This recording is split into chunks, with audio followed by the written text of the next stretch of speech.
తనకొక ముద్ర లేకుండా అన్ని రకాల చిత్రాలు తీసిన అరుదైన దర్శకుడు దర్శకరత్న దాసరి నారాయణరావు.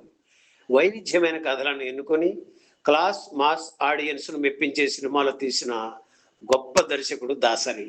ఆయన తీసిన మరో విభిన్నమైన సినిమా కన్యాకుమారి. నరసింహరాజు హీరోగా నటించిన ఈ సినిమాలో శ్రీవిద్య, జయమాలిని హీరోయిన్లుగా నటించారు.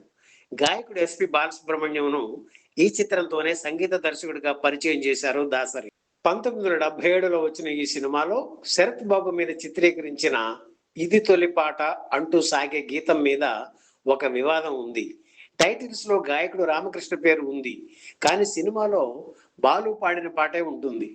ముందు రామకృష్ణతో ఆ పాట పాడించి తర్వాత బాలు ఏదో రాజకీయం చేసి ఆ పాట తొలగించి తను మళ్ళీ పాట పాడి అదే సినిమాలో ఉంచారనే విమర్శ ఆ రోజుల్లో వినిపించేది. పాటను తొలగించి టైటిల్స్ మాత్రం రామకృష్ణ పేరు ఉంచడం ఒక రకంగా ఆయనని అవమానించినట్లేనని ఆ రోజుల్లో విమర్శించేవారు.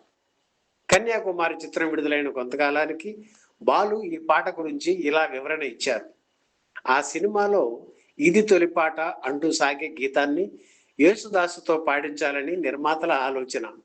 నాకు కూడా ఆయనంటే అభిమానం, అయినా నేను ఒప్పుకోలేదు. హిందీ పాటలు, మలయాళ గీతాలతో ఎంతో బిజీగా ఉండి యేసుదాసుతో పాడించడం ఎందుకు? మన రామకృష్ణ, ఆనంద్, మాధవ పెద్ది, రమేష్ వీళ్ళల్లో ఎవరో ఒకరితో పాడిద్దాం అన్నాను. కానీ నిర్మాతలు ఒప్పుకోలేదు. యేసుదాసుతో పాడించాల్సిందే అన్నారు. దాసరి గారు కూడా యేసుదాస్తోనే పాడించమని చెప్పారని అన్నారు. ఆ తర్వాత దాసరి గారిని అడిగితే నీకు ఎవరి మీద నమ్మకం ఉంటే వాళ్ళతో పాడించు అని గ్రీన్ సిగ్నల్ ఇచ్చారు. నేను రామకృష్ణతో పాడించాలని అనుకున్నా.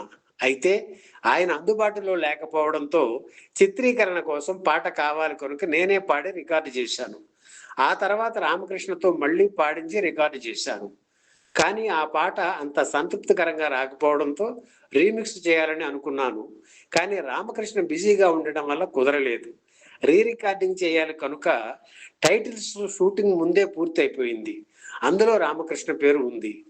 రికార్డింగ్, మిక్సింగ్ పూర్తి చేసి నేను మలేషియా వెళ్ళాను. దాసరి గారు యానాంలో చిల్లర కొట్టు చిట్టమ్మ షూటింగ్ లో ఉండడంతో రామకృష్ణ పాడిన పాట బాగోలేదని చెప్పి మళ్ళీ పాడించమన్నారు. రామకృష్ణ అందుబాటులో లేకపోవడంతో నేను పాడిన పాటే ఉంచాల్సి వచ్చింది తప్ప ఇందులో రాజకీయం ఏమీ లేదు అని బాలసుబ్రహ్మణ్యం ఆ రోజుల్లోనే వివరణ ఇచ్చి వివాదానికి ఫుల్ స్టాప్ పలికారు.